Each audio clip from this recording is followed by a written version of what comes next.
بنائیں.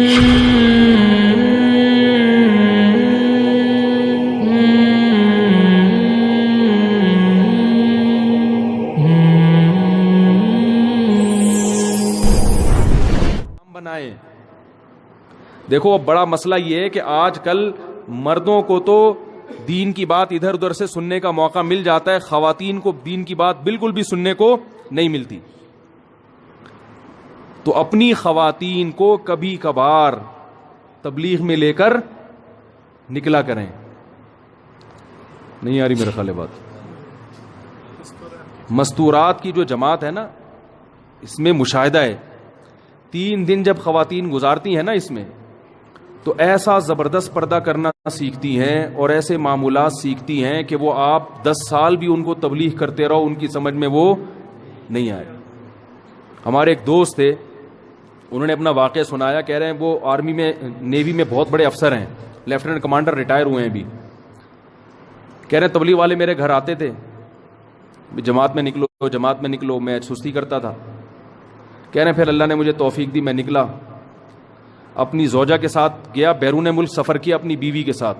تو اپنا واقعہ سنا رہے کہ مراکش ہماری جماعت گئی، وہاں پر ایک شخص، ایک خاتون ملی مکمل پردے میں، نمازی، پرہیزگار، ان کی گھر والوں سے ملی.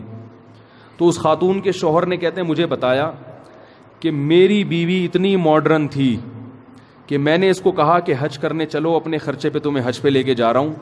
اس نے کہا نہیں جاؤں گی کیونکہ وہاں اسکارف لینا پڑے گا. یعنی حج فری میں اگر کوئی کرا رہا ہو تو سب کرتے ہیں نا. کہہ رہے میری بیوی نے کہا کہ میں حج کرنے نہیں جاؤں گی کیونکہ حج پہ کیا لینا پڑتا ہے؟ سر پہ چادر.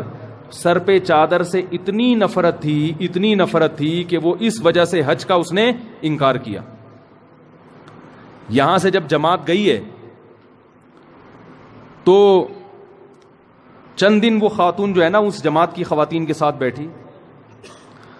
جب دیکھا کہ سب طرف پردے والی خواتین ہیں، تبلیغ میں خواتین اونچی آواز سے بات نہیں کرتی.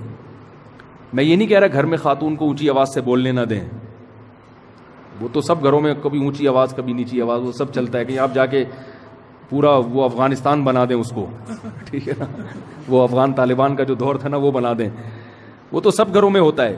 میں تربیت کی بات کر رہا ہوں نا، کہ کچھ وقت تو تربیت کے لیے چاہیے نا. تو 3-4 دن وہ جب ان کے ساتھ رہی نا تو اس کو روحانی سکون محسوس ہوا، کیونکہ اللہ نے سکون کس میں رکھا ہے؟ دین میں رکھا ہے. بے دین میں سکون تھوڑی ہے. بہت سکون محسوس ہوا اس کو. تو سر پہ چادر لینا شروع کر دی. پھر 3 دن جماعت میں لگائے ہیں اور اس عورت نے ایسا پردہ کر کے دکھایا، اس کا شوہر حیران تھا کہ میں اس کو حج پہ لے جانا چاہتا تھا اور یہ حج پہ نہیں جاتی. تبلیغ والے ایک بات کہتے ہیں نا کہ اگر آپ کسی کو بتاؤ کہ آم کا ذائقہ کیسا ہوتا ہے تو گھنٹے لگا کے سمجھاؤ گے، اس کی سمجھ میں نہیں آئے گا. ایک دن مجھ سے کسی نے سوال پوچھا، چند دن پہلے ایک بڑا عجیب سا سوال پوچھا کہ آپ ناریل کی تعریف بتاؤ، ناریل کسے کہتے ہیں؟ میں نے کہا آپ بتا دو گلاس کسے کہتے ہیں. یعنی وہ مجھے نیچا دکھانے کے لیے نا، کہ ناریل میں بولوں گا کہ درخت پہ لگتا ہے تو وہ جواب میں دیں گے کہ بھئی کھجور بھی تو درخت پہ لگتا ہے. پھر میں بولوں گا وہ سمندر کے کنارے لگتا ہے تو وہ کوئی دوسرے درخت کا نام لے لیں گے، وہ بھی تو سمندر کے کنارے. تو بہت مشکل ہے نا کسی چیز کو ڈیفائن کرنا. تو میں نے کہا آپ مجھے بتا دو گلاس کسے کہتے ہیں. اس نے کہا گلاس کہتے ہیں جس میں پانی پیتے ہیں. میں نے کہا تو جگ میں بھی پیتے ہیں. میں گلاس کہتے ہیں نہیں وہ جو تھوڑا سا جگ سے چھوٹا ہوتا ہے. میں نے وہ کٹورا جو ہے نا پیالہ وہ بھی تو جگ سے چھوٹا ہوتا ہے. تو وہ سمجھ گیا کہ یہ جو ہے نا، یہ سمجھ گئے کہ یہ مجھے پھنسانا چاہ رہے ہیں. تو بہت ساری چیزیں ایسی ہوتی ہیں جو بالکل واضح ہوتی ہیں مگر آپ ان کو ڈیفائن نہیں کر سکتے، ان کی تعریف نہیں کر سکتے. یعنی وہ الفاظ میں آپ ان کو بیان نہیں کر سکتے. اگر آپ کسی کو سمجھانا چاہ رہے ہو گلاس کسے کہتے ہیں تو آپ گلاس کی تعریف کرو گے اسٹیل سے بنی ہوئی چیز، تو وہ لوہے سے بھی تو بنتے ہیں گلاس. تو حل کیا ہے کہ گلاس لا کے اس کے سامنے رکھ دو کہ اس کو بولتے ہیں گلاس.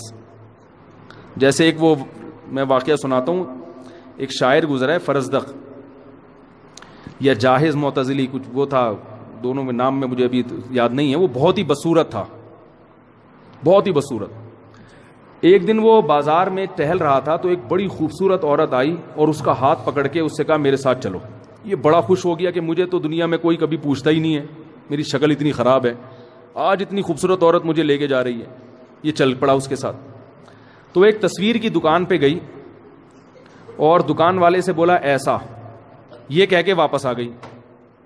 وہ بڑا پریشان ہوا, بھائی یہ کیا ڈرامہ ہے, مجھے یہاں دکان پہ کھڑا کر گئی اور دکان والے سے کیا بول کے گئی ہے, ایسا.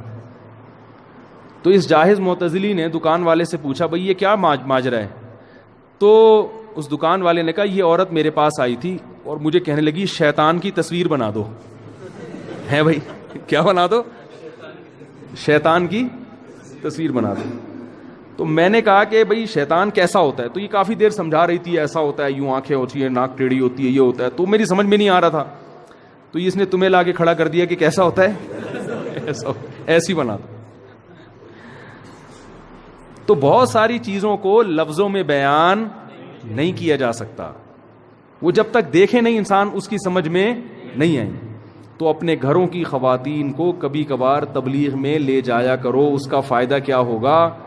تھوڑا سا گھر میں دین آئے گا, شوہر کے حقوق بھی سیکھیں گی, ساس سسر کے حقوق بھی انشاءاللہ سیکھ جائیں گی, بچوں کی تھوڑی سی تربیت بھی سیکھ جائیں گی, کچھ معمولات پہ آ جائیں گی, نماز روزے پہ آ جائیں گی, آواز بھی تھوڑی کیا ہو جائے گی, پست ہو جائے گی. جب 3 دن تک وہ آہستہ بولیں گے, تبلیغ میں اونچا نہیں بولنے دیتے خواتین کو, تو 3 دن جب آرام سے بولیں گی تو ان کو اندازہ ہوگا کہ گھر میں چیخو پکار کتنا برا کام ہے.